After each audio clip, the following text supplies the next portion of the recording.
Haleluya. Shalom jemaat Tuhan. Apa kabar saudara pada hari ini? Saya percaya saudara dalam keadaan baik-baik saja. Bagaimana selama 3 hari ini engkau sudah menerima pelajaran tentang kerajaan yang tidak tergoncangkan? Saya rasa ini sangat penting sekali untuk saya bagikan kepada saudara selama 3 hari berturut-turut. Karena kita akan menghadapi suatu masa-masa yang sukar di masa-masa akhir ini saudara. Sebelum kedatangan Yesus yang kedua kali, firman Tuhan katakan kita akan menghadapi tantangan yang begitu luar biasa. Di dalam kitab Efesus dikatakan, Efesus pasal yang kelima, saya akan bagikan kepada saudara ayat yang ke-15. Karena itu perhatikanlah dengan seksama bagaimana kamu hidup. Janganlah seperti orang bebal, tetapi seperti orang arif. Pergunakanlah waktu yang ada, karena hari-hari ini adalah jahat. Sebab itu janganlah kamu bodoh, tetapi usahakanlah supaya kamu mengerti kehendak Tuhan. Kita harus tahu kita hidup di masa yang seperti apa, bagaimana menghadapi. Dan firman Tuhan katakan jangan kamu bodoh, tapi usahakanlah supaya kamu mengerti kehendak Tuhan. Mengerti kehendak Tuhan. Itu sebabnya berikut ini saya akan sampaikan satu pelajaran yang sangat penting bagi kehidupan seorang Kristiani dalam berjalan di dalam kemenangan saudara.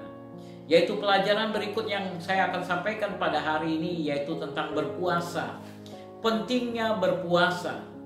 Bapak Ibu saudara-saudari yang terkasih, kemarin kita mendengar bagaimana Daniel berpuasa selama 3 minggu. Puasa ini dikenal dengan sebutan puasa Daniel. Puasa Daniel ini memiliki ciri yang berbeda dengan puasa yang pernah dilakukan oleh Musa maupun puasa yang pernah dilakukan oleh Tuhan Yesus. Kalau di dalam puasa yang dilakukan oleh Tuhan Yesus, Yesus tidak makan apapun. Tetapi di dalam puasa Daniel, Daniel memutuskan untuk tidak makan daging, tidak minum anggur, dan tidak makan makanan yang berpesta, mengandung seperti pesta saudara. Tetapi dia hanya makan makanan yang hanya terbuat dari sayur-sayuran, vegetarian. Tetapi apa inti daripada puasa Daniel tersebut? Puasa yang dilakukan Daniel adalah dia ingin memahami Tuhan lebih lagi. Dia ingin mengalami terobosan bersama dengan Tuhan. Dia ingin mengalami kemenangan bersama dengan Tuhan. Kita tahu apa yang terjadi pada masa Daniel itu saudara. Di mana Daniel harus menghadapi Nebukadnezar yang bermimpi.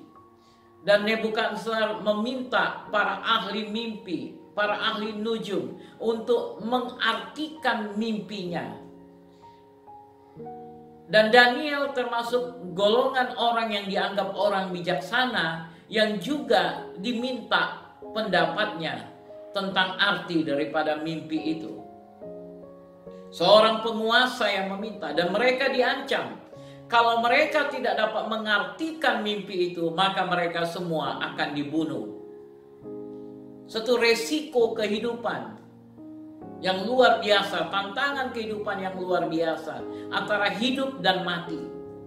Itu sebabnya Daniel mengambil satu tindakan, keputusan bahwa dia mau mencari wajah Tuhan dengan berpuasa. Dia mau mencari dan mengerti kehendak Tuhan dengan berpuasa. Dan dia berpuasa selama 21 hari. Dia berpuasa selama 21 hari. Dan kita melihat juga bahwa ini juga yang dilakukan oleh Tuhan Yesus di dalam Matius pasal yang keempat, ayat 1 dan ayat yang kedua kita baca di sini dikatakan, maka Yesus dibawa oleh Roh ke padang gurun untuk dicobai iblis. Dan setelah berpuasa 40 hari dan 40 malam, akhirnya laparlah Yesus. Bayangkan saudara, Yesus yang merupakan Tuhan sendiri berpuasa. Penting sekali berpuasa. Penting sekali berpuasa. Dan kita melihat di dalam Matius pasal yang ke-17 tentang orang yang sakit ayan yang dibawa kepada murid-murid Yesus untuk disembuhkan. Tetapi apa yang terjadi? Murid-murid Yesus tidak bisa menyembuhkan orang itu. Tapi kemudian mereka bawa kepada Yesus dan Yesus bisa menyembuhkan orang itu. Dan mereka akhirnya murid-murid bertanya, kenapa kami tidak bisa menyembuhkan? Di ayat 20 Yesus bilang, ia berkata kepada mereka, karena kamu kurang percaya. Sebab aku berkata kepadamu, sesungguhnya sekiranya kamu mempunyai iman sebesar biji sesawi saja, kamu dapat berkata kepada gunung ini, pindah dari tempat ini ke sana, maka gunung ini akan pindah dan takkan ada yang mustahil bagimu. Ayat 21. Jenis ini tidak dapat diusir kecuali dengan berdoa dan berpuasa. Disinilah kita melihat tentang pentingnya berpuasa. Tentang pentingnya berpuasa. Ketika kita berpuasa, Yesus katakan di dalam Matius pasal yang keempat, ketika iblis datang mencobai dia karena dia sudah lapar, di ayat yang keempat, Yesus menjawab, ada tertulis manusia hidup bukan dari roti saja, tetapi dari setiap firman yang keluar dari mulut Allah. Manusia hidup bukan dari roti saja, tetapi dari setiap firman yang keluar dari mulut Allah. Artinya, Yesus sedang mengatakan tentang arti daripada berpuasa, di mana dia ingin memberikan hidupnya, dia ingin memberikan waktunya bersekutu dengan Tuhan, mendengarkan suara Tuhan, mencari wajah Tuhan, memahami hal-hal yang rahasia. Dan itulah yang dilakukan oleh Daniel. Dia ingin tahu apa arti daripada mimpi itu. Dia minta hikmat daripada Tuhan. Dia minta petunjuk daripada Tuhan. Apa yang harus kulakukan? Sehingga dia putuskan, dia berpuasa. Di dalam Yesaya pasal yang ke-58 menceritakan tentang apa yang bisa dilakukan dengan kita berpuasa. Yesaya pasal yang ke-58 mulai dari ayat yang ke-6. Saya akan bacakan kepada saudara. Mari saudara yang punya Alkitabnya kita buka bersama-sama. Yesaya 58. Ayat yang ke-6 dikatakan, bukan berpuasa yang kukehendaki ialah supaya engkau membuka belenggu-belenggu kelaliman. Dimulai dengan kata bukan, karena dari ayat 1 sampai ayat 5 menceritakan tentang puasa yang biasa dilakukan oleh orang-orang tertentu, di mana ketika mereka berpuasa, mereka sibuk dengan segala macam urusan mereka. Mereka mendesak-desak semua buruh mereka. Di ayat 3 dikatakan sambil berbantah dan berkelahi, memukul dengan tinju, dengan semena-mena. Maka firman Tuhan katakan berpuasa dengan cara seperti itu nggak ada gunanya. Bukan seperti itu berpuasa yang kukehendaki. Tetapi puasa yang kukehendaki, dari mulai ayat yang ke-6 Yesus mengatakan, inilah puasa yang kukehendaki. Yang pertama, supaya engkau membuka belenggu-belenggu kelaliman dan melepaskan tali-tali kuk. Itulah manfaat fungsi dari puasa yang paling utama. Itu yang terjadi kepada murid-murid Yesus. Ketika dibawa orang yang sakit ayan, yang dirasuki oleh kuasa kegelapan, mereka tidak dapat melepaskan orang itu, menyembuhkan orang itu, karena murid-murid tidak berpuasa. Orang-orang Farisi pernah bertanya kepada Yesus, mengapa murid-murid kami dan murid-murid Yohanes berpuasa, sedangkan murid-muridmu tidak? Artinya, Mereka tidak pernah berpuasa sebelumnya. Dan dari situlah kita melihat fungsi dan pentingnya berpuasa. Fungsi dan pentingnya berpuasa. Dan kita melihat inilah yang terjadi dalam kehidupan Daniel. Bagaimana doa yang dia sampaikan kepada Tuhan, dia memohon hikmat kepada Tuhan di Daniel pasal yang ke-10. Dan kemudian kita tahu Tuhan langsung menjawab doanya itu. Tuhan memerintahkan malaikatnya untuk mengantarkan berkat itu kepada Daniel. Tapi kemudian kita baca di Daniel pasal 10 itu juga mengatakan bahwa iblis menghalangi malaikat yang membawa berkat Tuhan itu. Dan inilah yang sering terjadi dalam hidup kita. Kita mungkin berdoa untuk sesuatu. Dan saudara perlu tahu, kita punya Bapa yang baik. Bapa selalu berikan apa yang kau doakan itu pada saat engkau berdoa. Dia katakan kepada malaikatnya, ini antarkan berkat kepada anakku. Dan ketika malaikat itu turun dari surga ke bumi, di ruang angkasa ini, di sini ada penguasa-penguasa teritorial. Ada roh-roh jahat di udara. Dan mereka akan berusaha menghalangi para malaikat tadi yang membawa berkat surgawi itu dan menghentikan malaikat yang membawa berkat surgawi itu. Sehingga jawaban doa itu tidak sampai kepada kita. Dan disinilah pentingnya kita berpuasa. Ketika engkau berdoa meminta sesuatu dan setelah engkau lihat selama 2-3 hari engkau tidak mendapatkan jawaban doa, engkau harus mulai ambil tindakan. Apalagi ini sesuatu yang sangat penting yang kau butuhkan. Ambil tindakan untuk berpuasa. Karena ketika engkau berpuasa, inilah yang terjadi yang seperti Yesus katakan. Jenis ini tidak dapat diusir kecuali dengan berdoa dan berpuasa. Yesaya 58 katakan, supaya engkau membuka belenggu-belenggu kelaliman dan melepaskan tali-tali kuk. Dan dikatakan supaya engkau memerdekakan orang yang teraniaya dan mematahkan setiap kuk. Khususnya di dalam pelayanan-pelayanan kita ketika kita berdoa bagi seseorang yang dirasuki oleh kuasa kegelapan. Dan kita tahu ada kuk yang dipasangkan di pundaknya. Sehingga dia tidak bisa bebas. Dia tidak bisa menang mengatasi pergumulannya itu. Maka engkau perlu berpuasa. Berpuasa akan mematahkan belenggu-belenggu daripada si jahat. Itu sebabnya Yesus dengan mudah dapat mengusir, menghardik kuasa kegelapan keluar daripada seseorang. Itu sebabnya pentingnya berpuasa.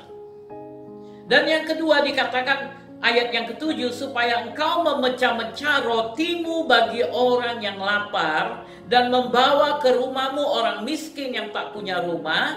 Dan apabila engkau melihat orang telanjang, supaya engkau memberi dia pakaian dan tidak menyembunyikan diri terhadap saudaramu sendiri. Ini fungsi yang kedua daripada berpuasa.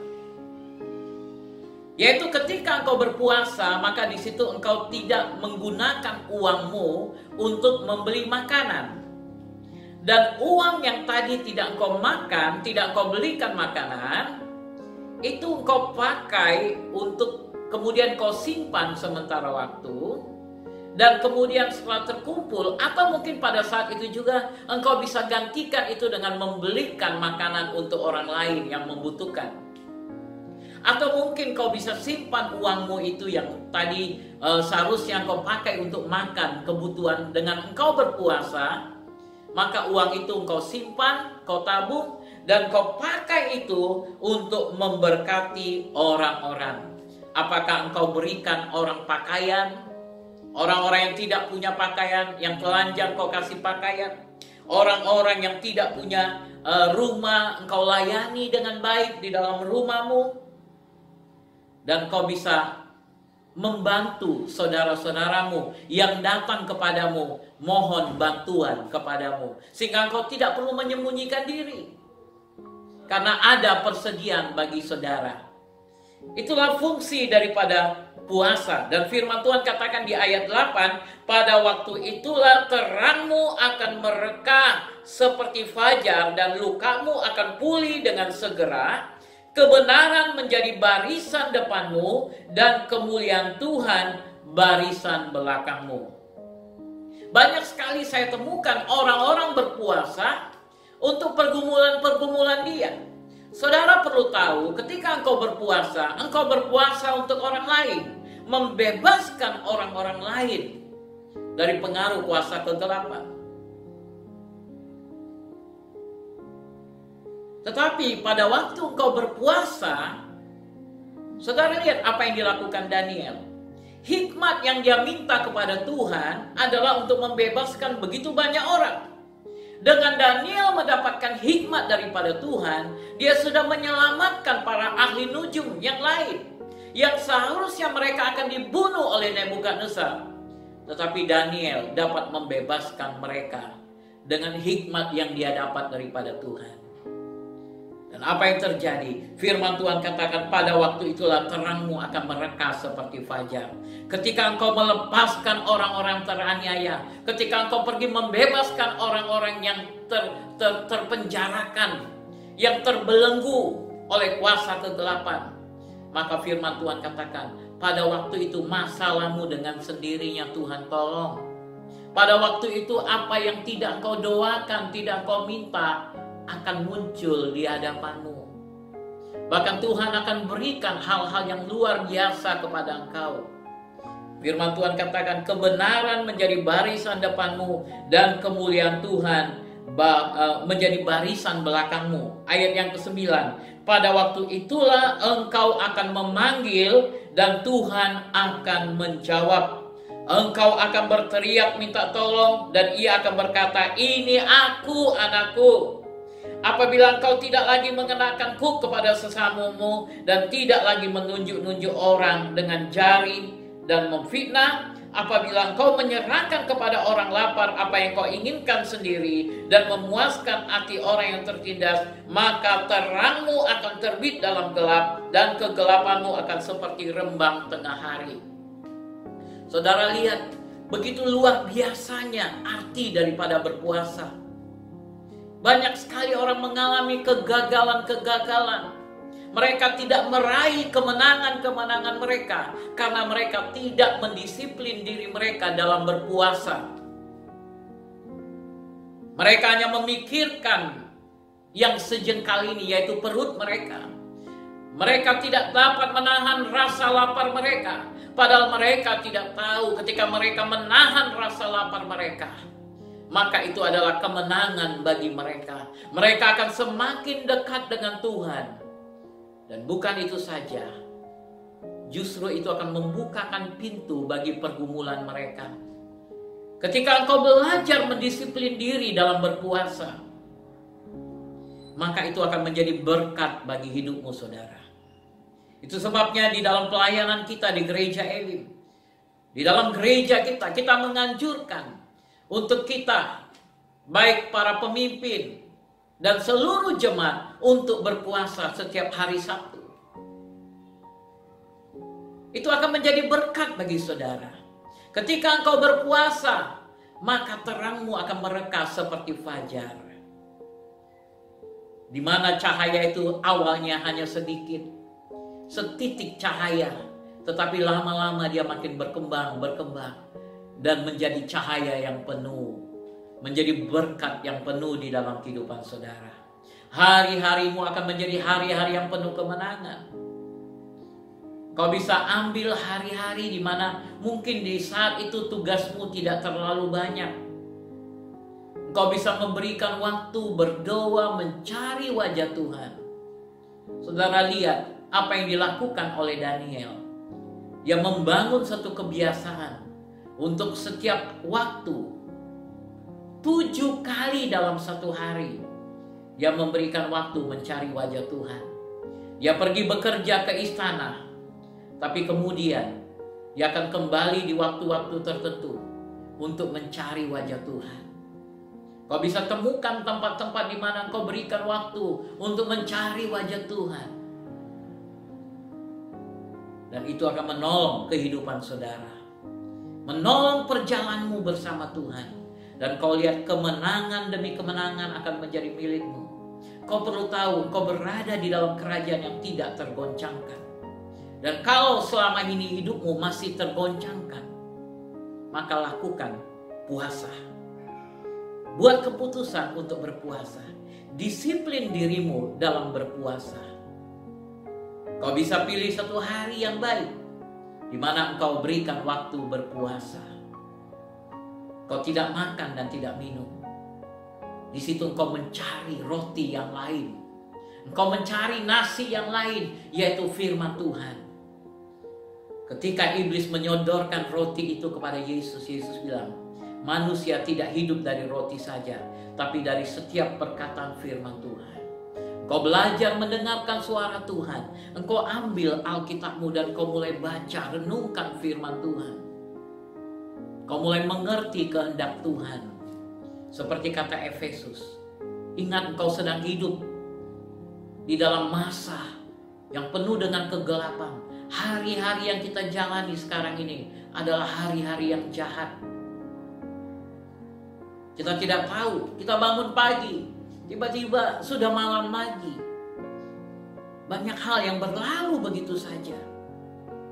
Baru mulai hari Senin, sudah sampai hari Sabtu.